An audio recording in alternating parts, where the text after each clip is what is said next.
Hi, my name is Randolph Lee Jr. Um, I thought for purposes of this assignment it'd be a fun exercise to kind of go back and pick up an old sermon I'd written once upon a time. The last message I ever preached, I believe it was, in the summer of 2015, I was asked to oversee my dad's funeral service. Um, so without further ado, uh, I will try to capture uh, the full flavor of that, uh, and kind of work in a few new things um, within the parameters and guidelines of this assignment. Uh, so everyone knows, everyone who knew Randy knows Randy, Dad, Pappy was he was a fun guy to be around. Um, he liked to have a good time, and one thing he did not want was a somber, sad, sorrowful service. You know, he told me folks are already going to come in the doors feeling down, you know, feeling gloomy. Don't send them away feeling like they want to go jump off a bridge. All right, so.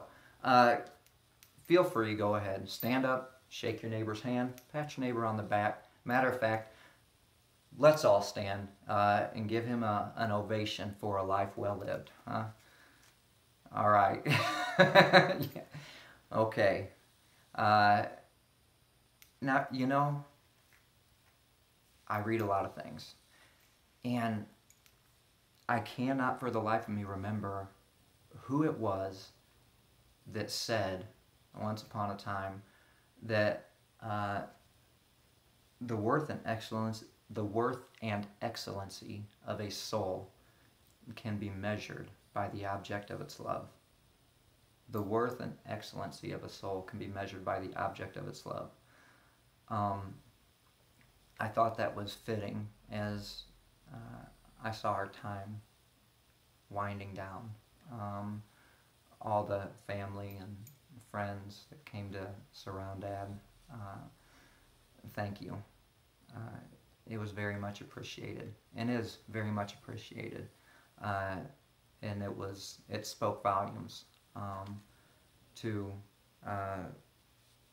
the object of his love. You know, we took a lot of trips.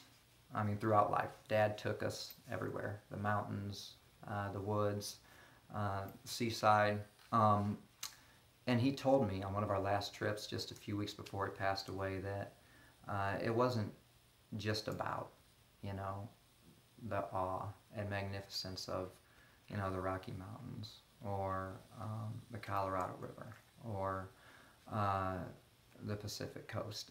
It was something as small as just a little blade of grass on the side of the road. And he pointed one out and said, "You see that? Sitting there, wet with dew, bending in the breeze. Probably never been like that before. Maybe never be like that ever again." And it's like it was painted there just for me to see. And I could not help but think of the scriptures when they declare that when God declared to Job that the morning stars sang together and all the angels shouted for joy at the dawn of creation. And I think, you know, sons often get their disposition from their fathers. You know, and how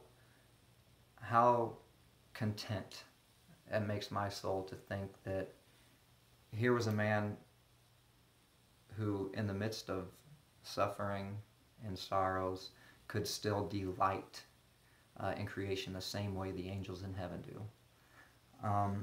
You know, I always thought that we'd have time for one last ride. You know, you always think there's time for one last ride.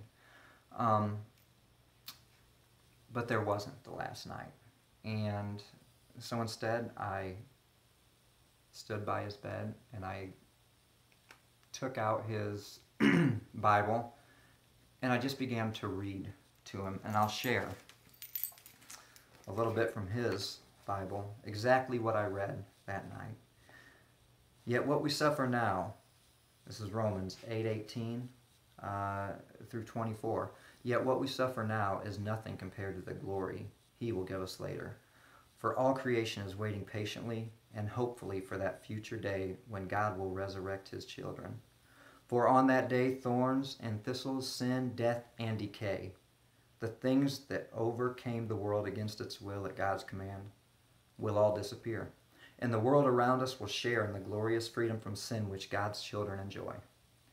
For we know that even the things of nature, like animals and plants, suffer in sickness and death as they await this great event. And even we Christians, although we have the Holy Spirit within us as a foretaste of future glory, also groan to be released from pain and suffering. We too wait anxiously for that day when God will give us our full rights as his children, including the new bodies he's promised us, bodies that will never be sick again and will never die. We are saved by trusting, and trusting means looking forward to getting something we don't yet have. For a man who already has something doesn't need to hope and trust that he will get it. We're saved by trusting. We're saved by looking to Jesus Christ, the Word that was made flesh and assumed all of our humanity, so that we could be healed and complete in all facets of ourselves. You know, his dad's obituary read that he had saddled up on a white horse and crossed over the River Jordan. He'd saddled up on a white horse and crossed over the River Jordan. I find it to be a fitting analogy. And as we think of that journey that we're all on, and where we're all headed,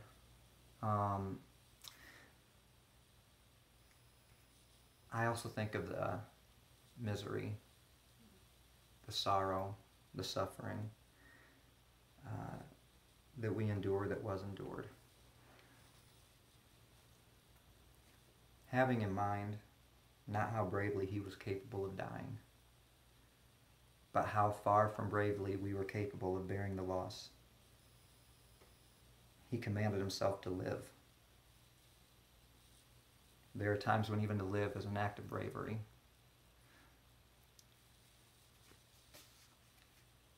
Thus saith the philosopher Seneca, and thus saith the preacher today. To you guys, it's something that I found to be very true. How much he loved his family and wanted to hold on for all of us. And yet there's something about taking that journey, about crossing that river, about saddling up and riding on. And there's something about living as we stand here on the banks of that river today, looking over the other side, looking with longing and hope and expectation. What does it mean to live for a higher power and a higher purpose? What does it mean to call myself a Christian? There was a prayer that I prayed with Dad, to Dad. There was a prayer that I prayed constantly throughout this ordeal, and I'm going to share it with you guys. A prayer of Dr. Walter Wilson. My Lord, I have mistreated you all my Christian life. I have treated you like a servant. When I wanted you, I called for you. When I was about to engage in some work, I beckoned you to come and help me perform my task. I have kept you in the place of a servant. I have sought to use you only as a willing servant to help me in my self-appointed and chosen work. I shall do so no more. Just now I give you my limbs, my eyes, lips, and brain. All that I am within and without, I hand over to you for you to live in it, the life that you please. You may send this body to Africa or lay it on a bed with cancer. You may blind the eyes or send me with your message to Tibet. You may take this body to the Eskimos or send it to a hospital with pneumonia. It is your body from this moment on. Help yourself to it. Thank you, my Lord. I believe you've accepted it, for in Romans 12:1 you said acceptable unto God. Thank you again, my Lord, for taking me. We now belong to each other. Or in Dad's words as he lay in the hospital bed, if God wants me healed, I'll be healed. If God doesn't want me healed, I guess it's about time to check out. Then he added, true enough, his own words, but it sure looks like the fat lady's warming up her vocal cords. So you know what, though? But I think of those last words when that final diagnosis came in. And Dad told us, no matter what happens, don't ever stop believing in God. No matter what happens, don't ever stop believing in God. 10 final words that kind of sum up what I now refer to as the wager of Pascal and Pappy. He told us, believe in God, live a good life, do the right thing. It's a sure bet. No matter what happens, don't ever stop believing in God. Believe in God, live a good life, do the right thing. It's a sure bet. At the end of the day, you ain't lost nothing, in his words. Even if you're wrong, you ain't lost nothing. To honor his wishes and thinking about those 10 last words, I kind of put together a little 10 commandments to go with that. I think kind of embody who he was and who he, the spirit of who he is. Still, as we reflect on his life and the 10 commandments in his words. Just one God. Commandment 2, don't put nothing before him. 3, watch your mouth. 4, get yourself to church. 5, Ma knows best. 6, no shooting folks what ain't got it coming. 7, no fooling around on your wife. 8, don't take stuff that ain't yours. 9, no jack in your jaw. And 10, be happy with what you got. 10 final words, 10 cowboy commandments. And to quote Blaise Pascal on why that's a good idea. Why, as Dad would put it in his own words, I tell you that you will gain even in this life, and that every step you take along the road you will see that your gain is so certain and your risk so negligible that in the end you will realize that you have wagered on something certain and infinite for which you have paid nothing. In Dad's own words, you ain't lost nothing. And truly, it's often when you're breathing your last that the way you spent your time here on earth will become the most apparent. Again, seeing all the family that surrounded him and the friends that came to call. When you're breathing the last, the way you spent your time here on earth becomes most apparent.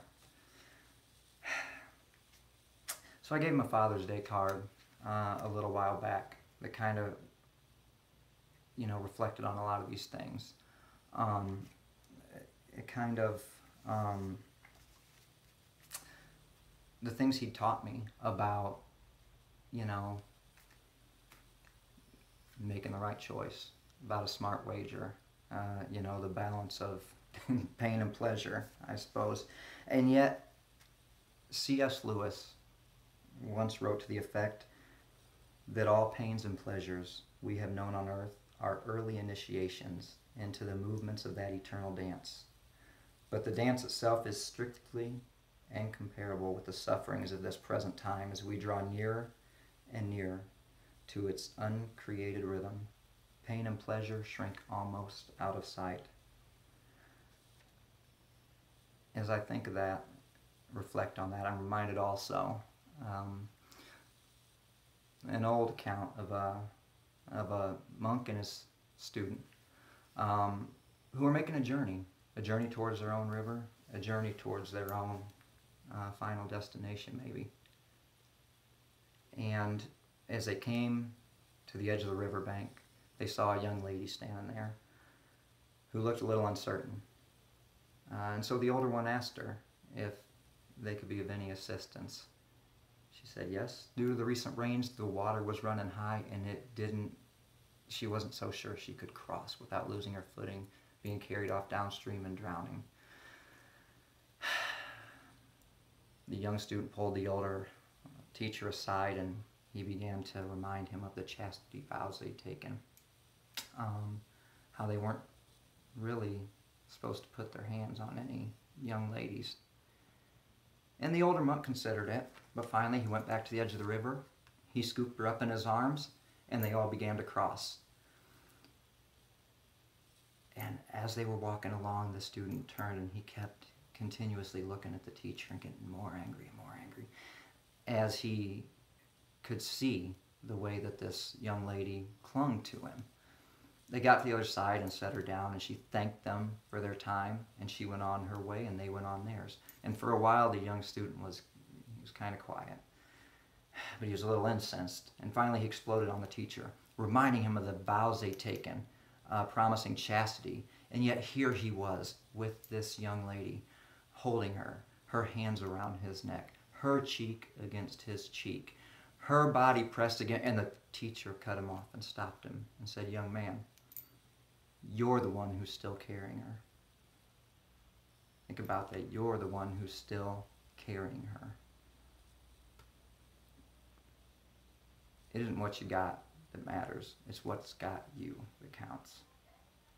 Some folks are got by their money. Some folks are got by cars, careers. Others are got by their family. Some are got by God.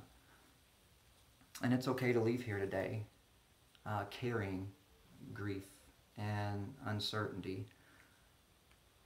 But don't ever doubt in the darkness what God has shown you in the light. I repeat that as you leave here today. It's okay to carry hurt and heartache. But don't ever doubt in the darkness what God has shown you in the light. I reflect on Job 1:21. "Naked came I out of my mother's womb, and naked shall I return. The good Lord gave, and the good Lord hath taken away. Blessed be the name of the Lord." As we close in prayer, let's reflect on that. Naked came I out of my mother's womb, and naked shall I return. The Lord gave, and the Lord hath taken away. Blessed be the name of the Lord. May we end in prayer, remembering the time we had, the life that was well lived, and embracing the providential plan of a Creator who has all things and has control, power, and sovereignty. In the name of the Holy Trinity, let's bow our heads.